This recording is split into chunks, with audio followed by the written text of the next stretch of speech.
we are now joined by today's race-winning driver, Christopher Bell, for today's And Better Health 400. We're going to go right into questions. We're going to start with John and then go to Cameron. John Newby, Savage Ventures. So, Christopher, as a noted lover of super speedway racing, there were multiple other drivers that got out of their car and said, dude, that was fun. So, from your perspective, comparing it to Daytona, Talladega, I mean, what was the biggest difference, and did you have fun before the actual win? I mean, certainly that was the most, this is the most fun style of speedway racing that I've done in my career.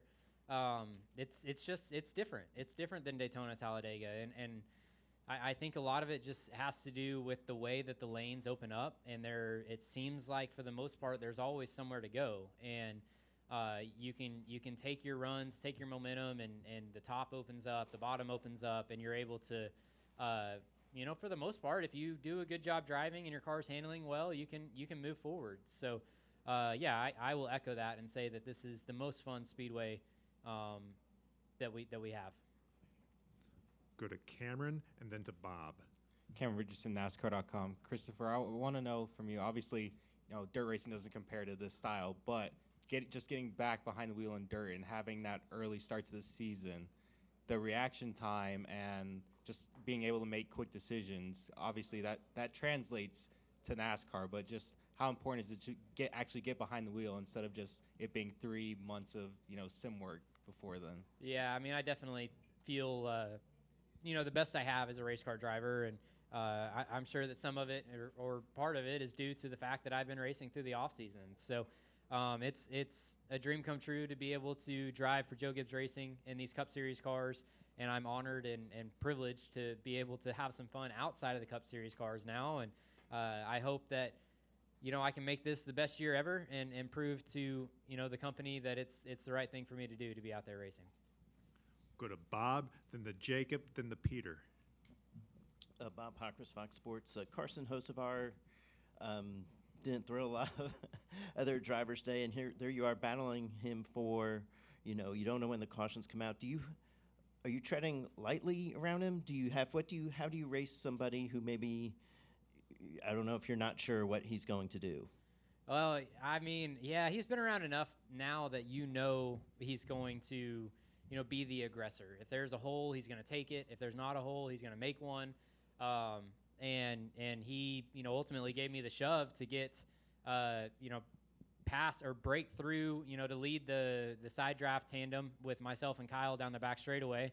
And then I didn't realize Kyle had opened up the bottom like he did getting into 3 and allowed Carson to sneak middle of 3 wide. But I was looking in my mirror and I saw them crashing, and I figured that it was a matter of winning the side draft battle to the yellow flag, and I felt like I had it whenever the yellow came out, but that you never know until they make it official. And the last thing that I wanted to do was go out there and let my emotions get to me and feel like I won the race, and then them come back and say I didn't. So yeah, it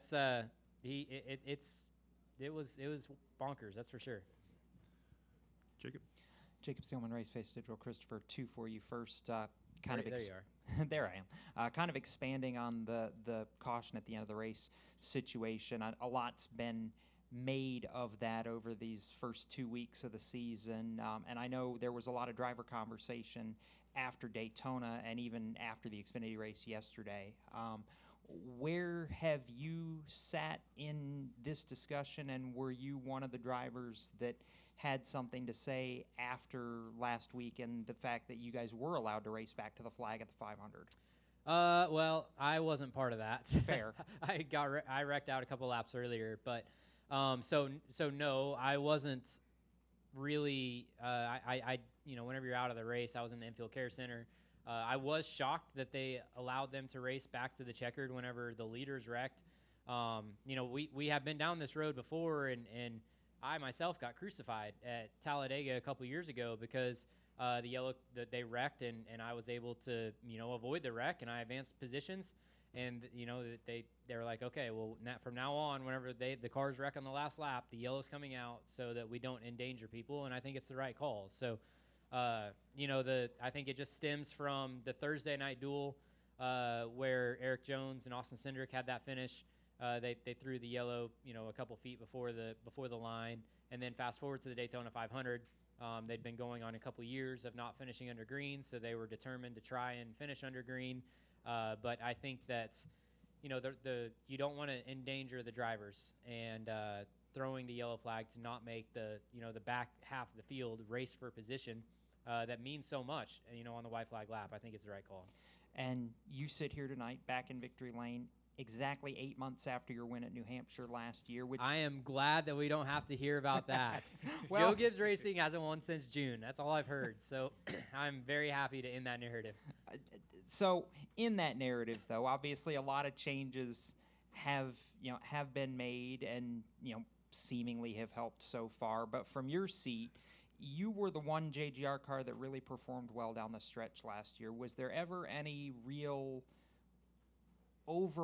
I don't want to say overwhelming urgency, but sense of worry that you weren't where you needed to be, I guess? Absolutely not. Absolutely not. And that's why I got so frustrated with all of you guys saying JGR hasn't won since June. They haven't won since June. Well, you look at Gateway. Gateway was coulda, shoulda win. You look at what else we had? Las Vegas. That was definitely a coulda, shoulda win.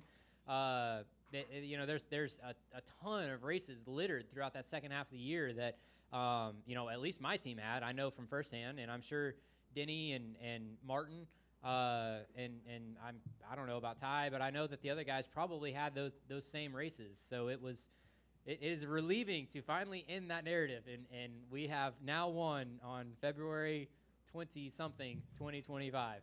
So not winless anymore. It's officially the 23rd. Let's go to Peter, and then we'll go to Doug. Peter Strada, TSJ Sports. Christopher, you're no stranger to taking the win in the second week of the season, but how does that change your mental approach for the rest of this regular season?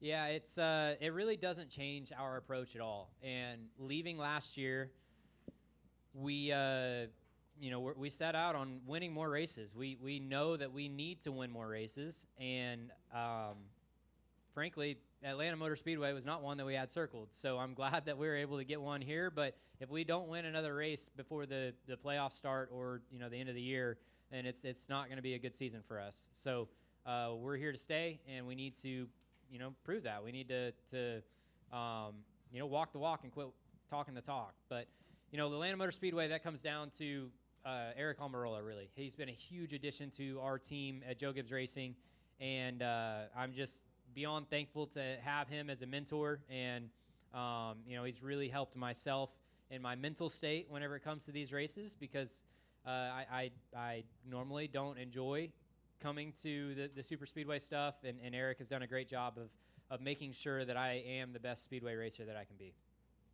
We'll go to Doug and then the Jerry. Thank you, Matt. Doug Turnbull from PRN and the 5 to Go podcast. At Daytona, I feel like Toyota's changed the narrative about their qualifying, because there was a lot of fast Toyotas there. And then we came to Atlanta. but then you didn't run as well at Daytona. Then you come to Atlanta, qualify the back, and run up front. So what's the difference for the driver's seat behind the wheel? I know you're not going to give us a setup sheet here, okay? But what's the difference behind the wheel that your car's doing? And does it have to be significantly different at Atlanta because handling's so much more important here? Honestly, I am just struggling to put the correlation together between qualifying and racing. And, the whole motto is if you don't qualify well, you're going to race well. And if you qualify well, oh my gosh, is the car going to drive good? Well, the JGR cars qualified really well at Daytona, and we raced how we did, however that was. And then here we qualified as bad as it gets, and it raced pretty similar, I would say. So, and then the Penske's, the Penske cars have been the best of both worlds. They've qualified well, they race well. So I don't know. I don't know what to say about qualifying or what to think about it. But at this point, I genuinely just don't think it matters, because I've had good races qualifying bad, and I've had bad races qualifying good. Jerry Jordan, kicking the tires.net. So you said you have a list circled. Tell us what that list is and why is Vegas at the top? A list circled of the races you want to win. Of the races, yeah. So, well, Coda is a good place to start. Honestly, we're just getting into the the bread and butter of what the 20 car likes. COTA should be a strong track. Phoenix, Vegas, Darlington, Homestead, all of these tracks coming up in the early part of the season is where we think we can compete for wins and do good, score a lot of points. And Atlanta was not one of those racetracks that we had circled, so it's very refreshing to be able to get one early in the season, especially one where we didn't expect to win at. So hopefully we can keep the ball rolling. With Vegas coming up in a couple of weeks, do you feel like that one kind of owed you after we talked last year? Well, I felt like Vegas has owed me one for a very long time. I go back to the Truck Series. I never won at Vegas. The Xfinity Series, I've never won at Vegas. And the Cup Series, I've never won at Vegas. But I would be curious to see the stats. I feel like I've led more laps at Vegas than I have any other track without any wins at. So, yeah, we'll try again in a couple weeks, and hopefully it plays out a little bit different. We'll go to your right to Cameron. Cameron Richardson, NASCAR.com. You never know when your next one comes at the Cub level, and when the schedule came out for this year, New Hampshire and Gateway were in the playoffs. So yeah, I'm excited about that. Now that you do have that win out of the way, just how much more does that get you excited about the postseason, knowing that you have that win now in the bag and are in the playoffs? Well, I mean, I don't know. Yes, it is refreshing to be locked in, but I go back to what I said earlier. If we don't win another race before the playoffs, we're not performing up to the standards that we hold ourselves to. So, the Gateway and Loudon being in the playoffs are two great racetracks for me, and I'm super excited about the round of 16 and the round of 12. I'm kind of dreading the round of 8, but hopefully we score points, and we need to bank a lot of playoff points before we get to those races and help our cause whenever we get to the round of 8. Go next to Matt and then to Chris. Matt Weaver, Sportsnaut. I'm actually fascinated by the Eric Almirola element there. I'm curious, how often is he in y'all's meetings? Is it just super speedways or places where he's good, or is it every week? I mean, what is his addition exactly? Yeah, so it's every week, and I would say the majority of his input and expertise has come on the speedway side because he came from a very successful super speedway organization and manufacturer, and he's provided a lot of valuable input into my driving style, Adam's setup choice, and our strategy. So he has tremendously helped myself in the 20 car as a speedway racer and speedway team. But he's there every week. Every week he's going through the debrief and talking about what he sees and what we need to be better. And he's just a super smart and experienced guy. So he's very valuable to have, and I'm very grateful to have him on our team. He's been a huge resource to us the last couple of years. Go to the middle to Chris. ChrisKnightCatchruns.com. Christopher, can you start 32nd here in June and still win the race, or does the mentality change? No, I think you can. I mean, Blaney, he spun out with what, 10 to go? Was that 10 to go he spun out? Is that right? Somewhere around there. And he drove all the way up through there. So, I think if your car's driving good and you do a good job driving, you can make your way through the field. And the beginning part of the race, I started in the 30s, and I could get up to the teens, but then I would stall out and just couldn't figure out the moves that I needed to make to get up front. And so, yeah, I mean, I think that here at Atlanta, this package, for whatever reason, at this racetrack has allowed the cream to rise to the top a little bit better. So, yeah, I'm careful saying that because I don't feel the same way about Daytona Talladega, but here it certainly works. Do the temperatures make that much of a difference between here and June, or is that just something that everybody just likes to talk about and use it as an excuse? It doesn't feel like it makes that much of a difference, honestly. Well, Christopher, we've got one more to Bob here in the middle. You were kind of, Parker Stock Sports, you were a little bit far behind the Cindric Larson deal, but I'm curious if you saw it and could kind of see your view. What was that, the wreck off of turn 2? Yeah, right. I'll be honest, I wasn't focused on that. I saw them. Cindric got into the wall off of 2, and then he spun across the racetrack. So I saw it out of my peripheral, but I didn't see exactly what happened. Okay. Well, Christopher, congratulations on the win. Good luck next week in COTA. Thank you, guys.